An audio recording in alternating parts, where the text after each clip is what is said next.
Hi everyone, welcome back to the channel. मैं हूं रुद्र, आपका नीट बायोलॉजी एक्सपर्ट। और आज इस वीडियो के अंदर हम एक बहुत इंपॉर्टेंट टॉपिक के ऊपर बात करने वाले हैं। जैसा कि आप सभी को पता है कि ये एनटीए के द्वारा नीट का एप्लीकेशन फॉर्म रिलीज कर दिया गया है।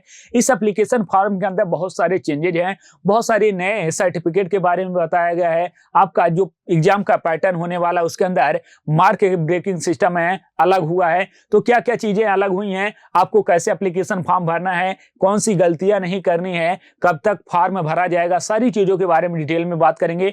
पूरा यहाँ पे अगर आप इन्फॉर्मेशन बुलेटिन पढ़ेंगे तो लगभग 50 से 60 पेज का इन्फॉर्मेशन बुलेटिन है। और आपके पास इतना समय नहीं है कि आप इस 50 पेज के इन्फॉर्मेशन बुलेटिन को पढ़ें। उसके लिए जरूरी है कि हमने कौन कौन से इंपॉर्टेंट पॉइंट है जो कि आपको जानना ही चाहिए, उसका एक शॉर्ट फॉर्म वीडियो, ताकि आप एप्लीकेशन फॉर्म भरते वक्त कोई भी गलती ना करें और किसी भी तरीके का कंफ्यूजन ना हो। क्योंकि अगर एक भी गलती हो गई तो कहीं ना कहीं आपका एप्लीकेशन फॉर्म खराब हो जाएगा, पूरे साल आपका जो मेहनत है वो बेकार हो जाएगा। तो उससे अच्छा है कि 10 मिनट का समय निकाल के आप वीडियो को जरूर देखें। और अगर अभी तक चैनल को सब्सक्राइब नहीं किया, चैनल को सब्सक्राइब कर लें, क्योंकि इस चैनल पे आपको नीट से रिलेटेड हर एक इंफॉर्मेशन मिलने वाली है और ऑथेंटिक इंफॉर्मेशन मिलने वाली है। तो यहाँ पे अगर हम बात करेंगे इस आपके बुलेटिन, इंफॉर्मेशन बुलेटिन के अंदर, तो यहाँ पे बहुत सारी चीजें दी हुई हैं। एक एक करके हर एक स्टेप के बारे में बात करेंगे कि आपको एप्लीकेशन कैसे करना है, कौन कौन से डॉक्यूमेंट की रिक्वायरमेंट है, कितनी फीस लगेगी, सारी चीजों के बारे में। तो यहाँ पे फर्स्ट पेज पे आपके लिए कोई खास चीज नहीं है। सेकंड पेज पे आते हैं, थर्ड पेज पे भी कोई चीजें नहीं है, केवल बताया गया कि किस पेज पे क्या क्या चीजें हैं। वहीं फोर्थ पेज पे यहाँ पे एब्रिविएशन के बारे में दिया गया है कि फुल फॉर्म क्या होता है। अगर आपके पास समय है तो आप बैठ के पढ़ सकते हैं कि एमबीबीएस का फुल फॉर्म क्या होता है, EECCC का फुल फॉर्म क्या होता है, BUHM का फुल फॉर्म क्या होता है, आपका ट्रिपल का फुल फॉर्म क्या होता है, जिपमर का फुल फॉर्म क्या होता है, MCC का। तो यहाँ पे एब्रिविएशन के बारे में दिया गया है। अब यहाँ पे मेन जो पेज है ये आपके लिए बहुत इंपॉर्टेंट है। इस पेज में बताया गया है कि आपका जो फीस होने वाला है। सबसे पहले अगर हम बात करें एप्लीकेशन फॉर्म की शुरुआत कब से होगी। एप्लीकेशन फॉर्म की शुरुआत है आज से, यानी कि 7 फरवरी से लेकर आपका कब तक चलने वाला है, 7 मार्च तक चलने वाला है। कितने बजे तक? 11:50 तक चलने वाला है, जैसा कि अभी हमने बता दिया सभी को। देन आपका लास्ट डे ऑफ ट्रांजेक्शन कब है? 7 मार्च को होने वाला है, 11:50 तक, वही सेम टाइमिंग। फीस 1700 जनरल के लिए, WS के लिए अगर हम बात करें तो 1600 रुपए है। वहीं अगर SC ST की बात करें तो वहां पे 1000 फीस होने वाली है। कोई NRI है तो उसके लिए 9500 रुपए फीस होने वाली है। एग्जामिनेशन डेट आपका 4 मई को है, सभी को पता है। एग्जाम की टाइमिंग 2 से 5 होने वाली है। 180 क्वेश्चन आने वाले हैं। टाइमिंग की बात करें 3 घंटा होने वाला है, ये आप सभी को पता है। वहीं अगर हम बात करें यहाँ पे रिजल्ट कब आ जाएगा, आपका 6 जून के आसपास। यहाँ पे 14 जून से पहले दिया हुआ है, 4 या 5, मैक्सिमम 6 जून तक रिजल्ट आ जाने वाला है। कहाँ पे आपको रजिस्ट्रेशन करना है? तो nta.ac.in पे बहुत सारी फर्जी वेबसाइट भी होती हैं, वहां पे नहीं करना है। आपको ऑथेंटिक एनटीए की वेबसाइट के ऊपर ही रजिस्ट्रेशन करना है। या फिर आप ये neet.nta.nic.in पे भी रजिस्ट्रेशन कर सकते हैं। नेक्स्ट आते हैं, नेक्स्ट पेज पे आपके लिए क्या क्या जरूरी है। तो नेक्स्ट पेज पे अगर आप देखेंगे तो यहाँ पे जो सबसे ज्यादा इंपॉर्टेंट है वो केवल वेबसाइट के बारे में बताया गया है कि आपको किस वेबसाइट के ऊपर रजिस्ट्रेशन करना है, अभी हमने बता दिया। ओनली वन एप्लीकेशन बहुत ज्यादा जरूरी है, बहुत इंपॉर्टेंट है। Only one application is applicable to the submit. अगर यहाँ पे कैंडिडेट क्या कहता है, बहुत सारे बच्चे ऐसे होते हैं कि उनके एक एप्लीकेशन फॉर्म में कोई गलती हो गया तो सोचते हैं कि भैया दूसरा वाला भर दें। अगर आप ऐसी गलती करेंगे तो आपका दोनों फॉर्म रिजेक्ट हो जाएगा। एक कैंडिडेट को केवल एक ही बार फॉर्म भरना। ओनली वन एप्लीकेशन है should be submitted by the candidate. Next अगर हम बात करते हैं, आपका जो फॉर्म भरा जाएगा केवल ऑनलाइन मोड में होगा। कोई ये आपका हार्ड कॉपी कहीं नहीं जमा करवाने की जरूरत है। तो यहाँ पे केवल आपको ऑनलाइन मोड में ही फॉर्म को भरना है। नेक्स्ट इंपॉर्टेंट, बहुत ज्यादा इंपॉर्टेंट है, आपके पास एक ऐसा फोन नंबर होना चाहिए, एक ऐसी ईमेल आईडी होनी चाहिए जो कि टिल काउंसलिंग आपके साथ हो, वो बीच में बंद नहीं होनी चाहिए। क्योंकि सारे इंफॉर्मेशन आपको इसी ईमेल आईडी और SMS के द्वारा नंबर पे मिलने वाला है और ये नंबर बाद में चेंज भी नहीं होगा। Instruction for the filling the online application form, download information bulletin आप डाउनलोड करके पढ़ सकते हैं, बट आपके पास समय नहीं उतना, हम यहाँ पे सारी चीजें आपके लिए बताएंगे। फर्स्ट स्टेप का अगर हम बात करें एप्लीकेशन फॉर्म भरने की, तो सबसे पहला जो स्टेप है वो है आपका रजिस्ट्रेशन फॉर्म। रजिस्ट्रेशन फॉर्म में क्या होता है, आपका नाम, आपके फादर का नाम, मदर का नाम है, आपका एजुकेशनल बैकग्राउंड है, उन सारी चीजों को भरा जाता है। इंपॉर्टेंट क्या है, पासवर्ड है। अगर जब भी आप पासवर्ड, चाहे आप खुद फॉर्म भर रहे हैं या किसी से भरवा रहे हैं साइबर कैफे पे, तो ये ध्यान रखिएगा जो पासवर्ड हो ऐसा कैरेक्टर हो जहां पे 4 एक नंबर हो, एक कैरेक्टर होना चाहिए 4 उसका, और नंबर होना चाहिए, और एक जैसे स्टार हो गया, हैशटैग हो गया, या फिर आपका स्लैश हो गया, तो एक ऐसा नंबर होना चाहिए। इसमें स्मॉल कैपिटल एंड आपका question and the inter and answer small cap after the successful of submission of the brief personal detail application form will be generated, it will be used to the complete the remaining step. अब यहाँ पे जब आप इसको भरेंगे then next step आ जाएगा। सबसे पहले इसको प्रीव्यू कर लीजिएगा, कहीं नाम में, डेट ऑफ बर्थ में, आपके फादर के नाम में, मदर के नाम में कोई स्पेलिंग मिस्टेक ना हो, क्योंकि अगर इसके अंदर स्पेलिंग मिस्टेक होगा तो आपका जो फॉर्म है वो कहीं ना कहीं आप कैंसिल मानिए, क्योंकि आप काउंसलिंग नहीं करवा पाएंगे अगर आपके फॉर्म में मिस्टेक होगा। आप हो सकता है कि आप एग्जामिनेशन हॉल में ही ना बैठने पाए, तो कोशिश करिएगा कि कोई भी यहाँ पे मिस्टेक ना हो, और इसके अंदर करेक्शन भी नहीं किया जाता है। पासवर्ड ऐसा चूज करना है जो कि कॉमन ना हो। साइबर कैफे वाले क्या करते हैं, एक कॉमन पासवर्ड है, बहुत सारे स्टूडेंट का भर देते हैं, तो आपका पासवर्ड आप बनाइए, यहाँ पे कैरेक्टर होना चाहिए, नंबर होना चाहिए, और एक है जैसे स्टार और हैज है, इनसे मिलाकर 8 नंबर का पासवर्ड होना चाहिए। वहीं एप्लीकेशन नंबर एंड पासवर्ड है ये आपके जनरेट हो जाएंगे। नेक्स्ट स्टेप की अगर हम बात करें तो नेक्स्ट स्टेप जो होने वाला है वो एप्लीकेशन फॉर्म है। सबसे पहले रजिस्ट्रेशन हो गया, देन आपको एप्लीकेशन फॉर्म भरना है। एप्लीकेशन फॉर्म जो है ये बहुत ज्यादा इंपॉर्टेंट है, इसके अंदर काफी चीजें दी हुई हैं, क्या क्या लगने वाला एप्लीकेशन फॉर्म के अंदर। तो candidate can be log in with the same generated ID, वो सभी को पता है। अब क्या क्या लगेगा, यहाँ पे आपको examination cities, providing the details of the educational qualification, uploading the image and document, ये होने वाला है। choosing the question paper medium बहुत ज्यादा इंपॉर्टेंट है। जब भी आप क्वेश्चन पेपर मीडियम चूज करेगा तो ऐसा क्वेश्चन पेपर मीडियम चूज करिएगा जिसको आप पढ़े हों। ऐसा नहीं है कि आप पढ़ रहे हैं हिंदी से, आपने क्वेश्चन पेपर मीडियम चूज कर लिया इंग्लिश, जैसा कि अभी राजस्थान के अंदर हुआ था। बच्चों ने पढ़ा था हिंदी का, उनको पेपर दिया गया इंग्लिश का। तो ऐसी गलती, वो तो एनटीए की गलती थी, बट आप ऐसी गलती मत करिएगा। ऐसा कोशिश करिएगा कि मोस्टली या तो रीजनल लैंग्वेज चूज करिएगा या फिर हिंदी चूज करिएगा। उससे आपके एक फायदा होने वाला है, आपको स्पेस मिल जाएगा फॉर ऑफ वर्क है, ताकि आप आसानी से कैलकुलेशन वगैरह फिजिक्स केमिस्ट्री में कर पाएं। तो यहाँ पे क्वेश्चन, क्योंकि जब अगर हिंदी चूज करेंगे या फिर ये आप रीजनल लैंग्वेज चूज करेंगे तो वहाँ पे इंग्लिश आपको मिल जाएगा, क्योंकि बाइलिंगुअल होता है। Then providing details of the educational qualification, uploading image of the document, क्या क्या यहाँ पे अपलोड होगा। अपलोड स्कैन है image of the candidate recent passport size photo taken after the January 2025 पे, 1 जनवरी 2025 के बाद का फोटो होना चाहिए। जो फोटो होना चाहिए ये पूरा वाइट बैकग्राउंड के साथ होना चाहिए, दोनों कान दिखने चाहिए। दोनों कान दिखने का मतलब है जब आप स्ट्रेट खड़े होंगे तो आपका कान ये दिखेगा। कोशिश करिए स्ट्रेट खड़े होकर फोटो खींचे, अगर मैं ऐसे खिंचा लूं या ऐसे खिंचा लूं तो कान नहीं दिखेगा। तो यहाँ पे कोशिश करिए स्ट्रेट खड़े हो और दोनों कान विजिबल हो विथ वाइट बैकग्राउंड, और 1 जनवरी 2025 के बाद का होना चाहिए। बहुत सारे बच्चे कहेंगे कि भैया सर अगर हम 1 जनवरी 2025 के पहले का लगाए नहीं चलेगा, बट कोशिश करिए 20-25 रुपए का फोटो आता है, कितना लगेगा, आप इसको खिंचवा सकते हैं। सिग्नेचर लगने वाला है, left and right hand finger and thumb impression बहुत ज्यादा जरूरी है। बच्चे क्या करते हैं, थंब केवल लगा देते हैं, 4 फिंगर लगा देते हैं, नहीं, ऐसे 10 उंगली का फिंगर लगना चाहिए। आप जब भी फॉर्म भरेंगे यहाँ पे 10 उंगली का फिंगर लगना चाहिए। तो यहाँ पे राइट एंड है, लेफ्ट दोनों थंब और उसके सारे फिंगर एक साथ है। सिटीजनशिप सर्टिफिकेट लगना चाहिए, सिटीजनशिप सर्टिफिकेट कोई बाहर का है उसके लिए।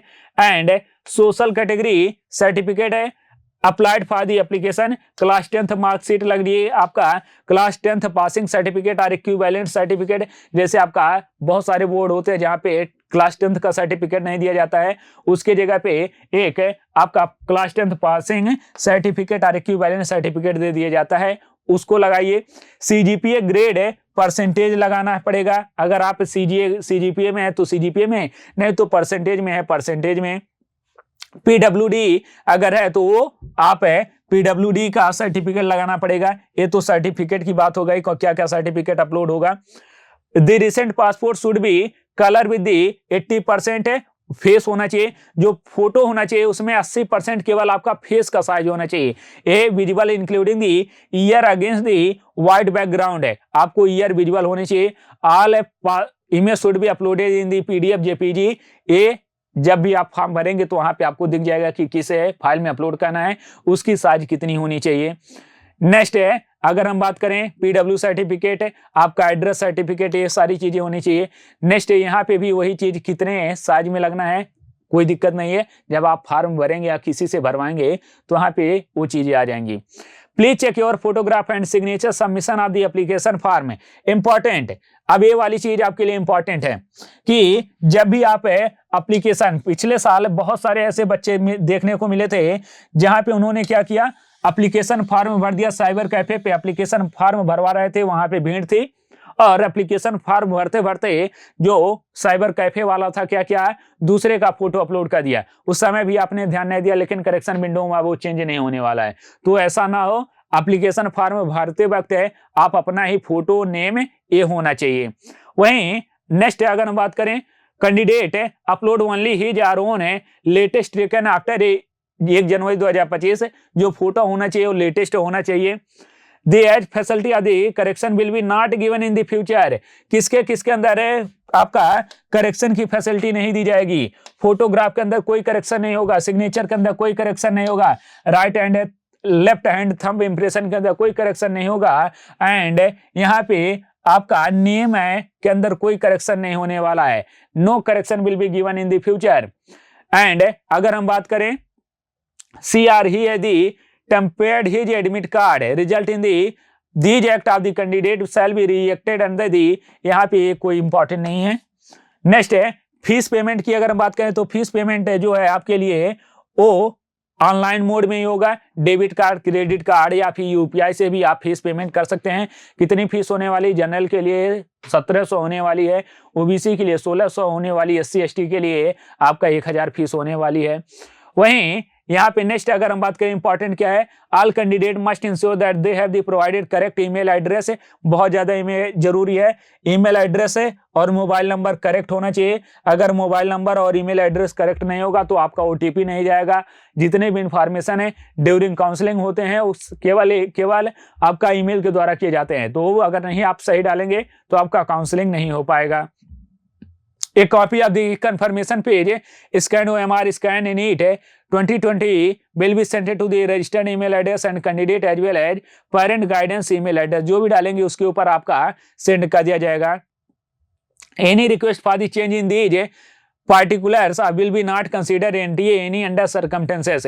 बाकी किस किस चीज के अंदर आपका कोई चेंज नहीं होगा। आपका candidate in their respective online application form like name के अंदर कोई चेंज नहीं होगा। बहुत ज्यादा जरूरी है, इस चीज को आप स्क्रीनशॉट लेके रख लीजिए। एग्जामिनेशन है, फॉर्म भरते वक्त है, इस चीज पे जरूर ध्यान दीजिएगा। नेम के अंदर कोई चेंज नहीं होने वाला है, नेम के अंदर कोई चेंज नहीं होगा। कॉन्टैक्ट डिटेल यानी कि मोबाइल नंबर और ईमेल एड्रेस के अंदर कोई चेंज नहीं होगा। एड्रेस के अंदर कोई आपका चेंज नहीं होगा। आपका डिटेल ऑफ दी पेरेंट यानी कि फादर का नेम, मदर का नेम कोई चेंज नहीं होगा। कैटेगरी के अंदर गलती से भी दूसरी कैटेगरी, जिस कैटेगरी से आप बिलोंग करते हो वही कैटेगरी, सर्टिफिकेट जिसका हो उसी का भरिएगा। अगर नहीं है तो वहां पे NA डाल दीजिएगा, जनरल डाल दीजिएगा।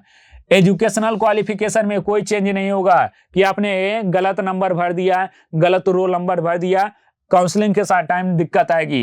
डेट ऑफ बर्थ में कोई चेंज नहीं होगा। चॉइस ऑफ एग्जामिनेशन सिटी में कोई चेंज नहीं होगा जब तक कि नया एग्जामिनेशन सेंटर ना भरा जाए। तो यहाँ पे इन चीजों में आपका एग्जामिनेशन सिटी कैसे चूज करना है। अब एग्जामिनेशन सिटी चूज करने में दो चीजें आएंगी। एक, जब आप फॉर्म भरेंगे तो वहां पे एक डिटेल आता है परमानेंट एड्रेस और एक कहाँ पे रह रहे हैं, दोनों अलग अलग चीजें हैं। जैसे मान रहे हैं मैं यूपी का हूं, मैं कोटा में रह के तैयारी कर रहा हूं, मुझे एग्जाम देना है जयपुर के अंदर। अब मेरा जो परमानेंट एड्रेस होना चाहिए वो क्या होना चाहिए, यूपी होना चाहिए जहां से मैं बिलोंग करता हूं। और जो हमारा टेम्परेरी एड्रेस होना चाहिए जहां मैं एग्जाम देना चाहता हूं जिस स्टेट के अंदर, उस स्टेट का कोई भी एक टेम्परेरी एड्रेस डाल दीजिए। जैसे आप किसी हॉस्टल में रह रहे हैं, हॉस्टल के ओनर का कोई आधार कार्ड डाल दीजिए, या फिर कोई एक आप कचहरी से जो होता कोर्ट होता है वहां से एक सर्टिफिकेट बनवा लीजिए कि मैं यहाँ पे रह रहा हूँ, ये काम कर रहा हूँ, तैयारी कर रहा हूँ, ताकि आप जैसे अब 2024 के अंदर क्या हुआ था, बहुत सारे बच्चे ऐसे थे जहाँ पे पेपर लीक का मामला आया, तो वहां पे कर्नाटका का बच्चा पेपर देने गया था बिहार के अंदर, आपका केरला का बच्चा, साउथ का बच्चा बिहार के अंदर पेपर देने गया था, या बिहार का बच्चा जो है वो एमपी राजस्थान के अंदर पेपर देने गया था।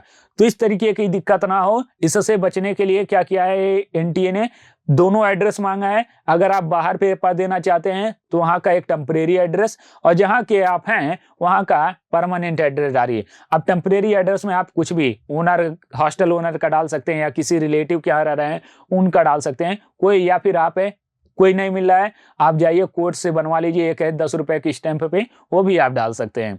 NTA does not edit modify any information inter in the candidate after the completion of the application process under any circumstances. आपका एनटीए कोई चेंज नहीं करेगा, ये आपका दिया गया है। नेक्स्ट यहाँ पे अगर हम बात करें, candidate must ensure that there email address mobile number will be registered, already बता चुका हूँ। Note the payment process and यहाँ पे जो पेमेंट प्रोसेस होने वाला वो कैसा होने वाला, ऑनलाइन होने वाला है। बाकी NTA the facility the all the candidate and additional information Umang. अब यहाँ पे इसका मतलब क्या है, ये जो आपका एप्लीकेशन फॉर्म है यानी कि कंफर्मेशन पेज है, या फिर रिजल्ट होगा आपका, या कोई भी एनटीए के द्वारा रिलीज किया गया प्रोसेस होगा, वो आपके उमंग ऐप पे या फिर डिजी लॉकर पे भेज दिया जाएगा, वहां से भी आप डाउनलोड कर सकते हैं। तो ये नई चीज इस साल इंट्रोड्यूस की गई है कि आप वहां से डाउनलोड कर सकते हैं उमंग ऐप से। बाकी candidate are advise to fill only one application form, अगर एक से ज्यादा भरेंगे तो वो कैंसिल हो जाएगा, आप रिजेक्ट हो जाएंगे। Any request change in the question paper medium examination centre date है and time provided can not be considered any circumstances. ये बार बार बताया हूं, कोई चेंज नहीं होगा इसमें, इसलिए जो भी भरिए उसको ध्यान से भरिएगा। Candidate must 6 to 8 passport size, candidate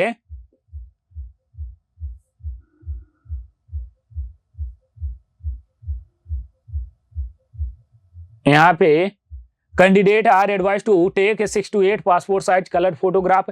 आपका जो फोटो लगने वाला, 2 फोटो लगेगा ड्यूरिंग एप्लीकेशन फॉर्म, एक तो पोस्ट कार्ड साइज फोटो लगेगा और एक है पासपोर्ट साइज फोटो लगेगा, और वही सेम फोटो आपको काउंसलिंग तक रखना है। 6 से 8 पासपोर्ट साइज कम से कम बनवा लीजिए ताकि आपके काउंसलिंग तक का वो काम करे।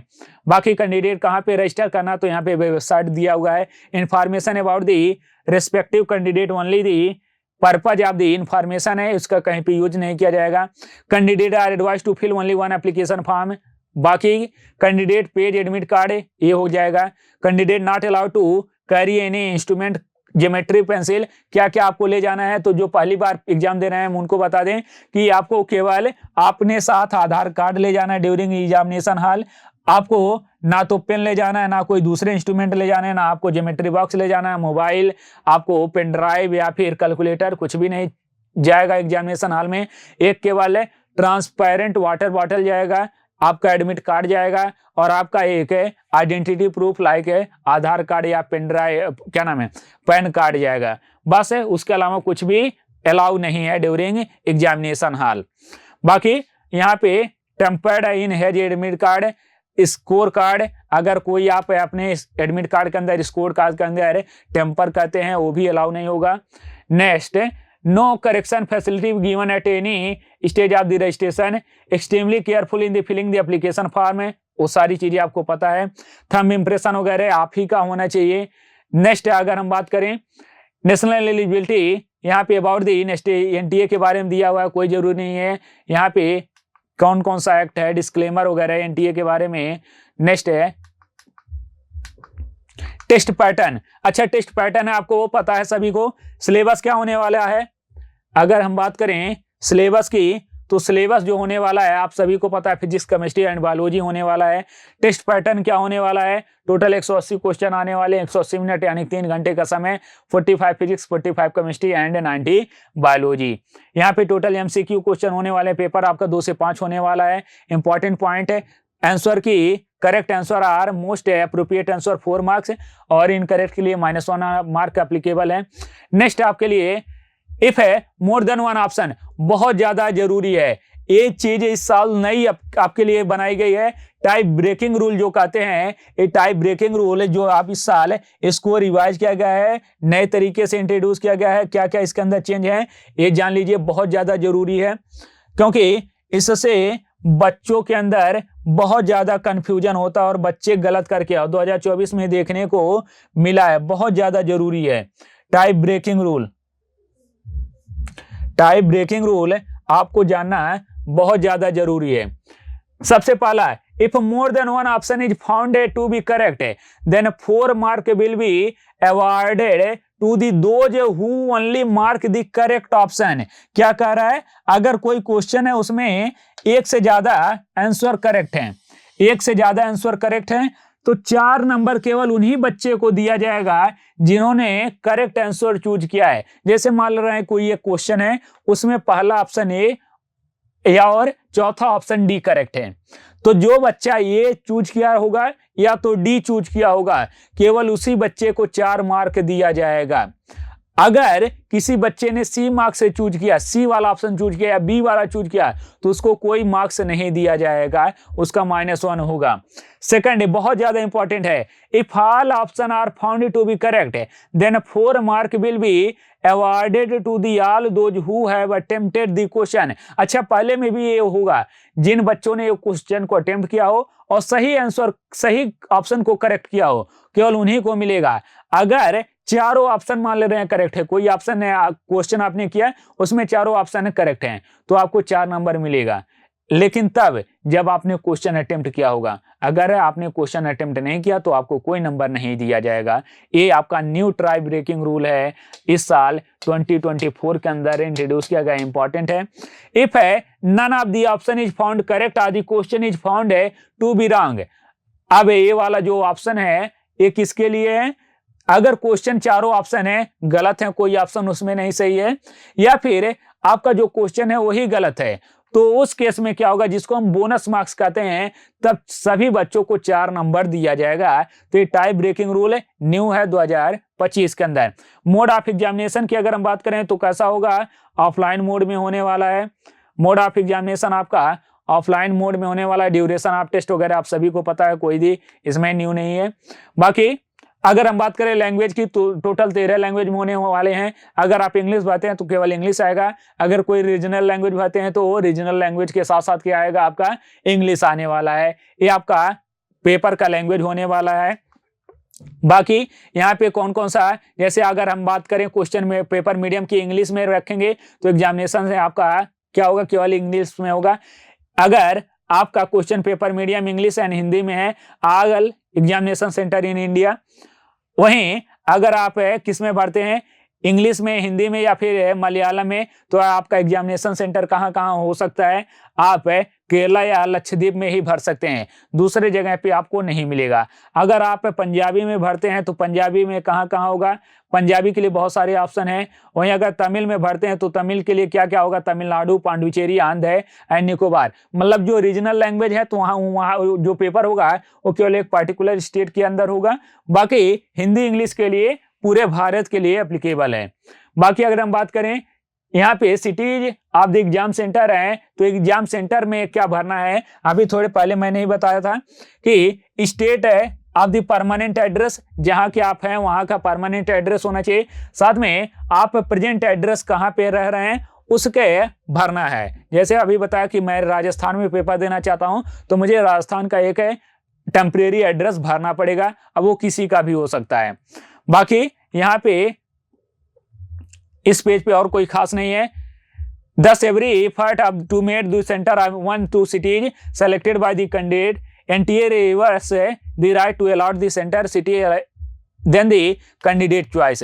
अब NTA अपने अकॉर्डिंग क्या कर सकता है, जो आपने चूज किया होगा उसी में से एक सिटी सेंटर अलाउ करेगा।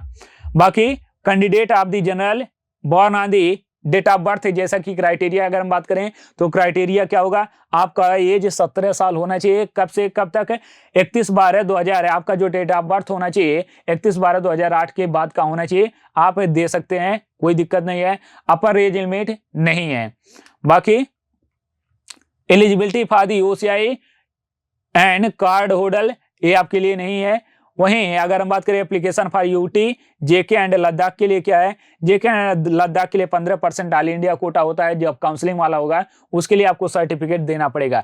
अच्छा, सबसे ज्यादा जो कंफ्यूजन आता है एक कोड के अंदर आता है कि बच्चे ये समझ नहीं पाते हैं कि कोड कौन सा भरें। तो मैं कहता हूं कि आप कोड कोई भी भरिए, कोड कभी भी काउंसलिंग के समय देखा नहीं जाता, पूछा नहीं जाता है। बाकी वैसे भी अगर आप है इस समय अपियरिंग है यानी कि 12th पास होने वाले हैं तो कोड 1 होगा, अगर आप है ग्रेजुएशन कर रहे हैं तो कोड 2 होगा, अगर आप है क्या नाम है इंटरमीडिएट है, प्री डिग्री एग्जामिनेशन साइंस है, इंडियन यूनिवर्सिटी से बोर्ड से किए हो तो उसके लिए आपका कोड 3 होगा। लेकिन आप कोई भी कोड भरिए, कोई दिक्कत नहीं है। आप है काउंसलिंग के समय कोड कोई नहीं ध्यान देता। बाकी यहाँ पे कोई खास इंफॉर्मेशन नहीं है। और admission should be all state है अंडरगोइंग मेडिकल डेंटल कोर्स है through the NEET 2025 following the all the available under the different quota. यहाँ पे कोटा के बारे में बताया गया है कि 15% ऑल इंडिया कोटा होता है, उसके बाद 85% आपका स्टेट कोटा को दिया जाता है। और यही बाकी अगर हम बात करें इस पेज पे भी कोई खास चीजें नहीं। ऑफिस ऑफ द मेडरम्बा तो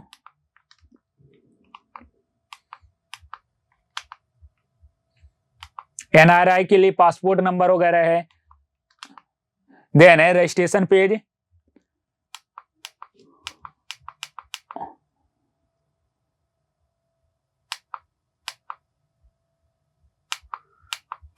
ये आपके जो मेन है इंपॉर्टेंट क्राइटेरिया थे, क्राइटेरिया लगभग मैंने बता दिया जो जरूरी थे। बाकी अगर और भी कोई दिक्कत आ रही है आपको फॉर्म फिलिंग में के अंदर तो आप कमेंट सेक्शन में बता सकते हैं या फिर हमारे टेलीग्राम चैनल पे भी मैसेज कर सकते हैं। पूरा इन्फॉर्मेशन बुलेटिन मैं आपको अपने टेलीग्राम चैनल पे शेयर कर दूंगा, तो वहां से जाके आप डाउनलोड कर सकते हैं। कोई भी डाउट रहे आप कमेंट सेक्शन में बताएं। बाकी मिलते हैं नेक्स्ट वीडियो के अंदर, तब तक के लिए थैंक यू, नमस्ते एंड गुड बाय।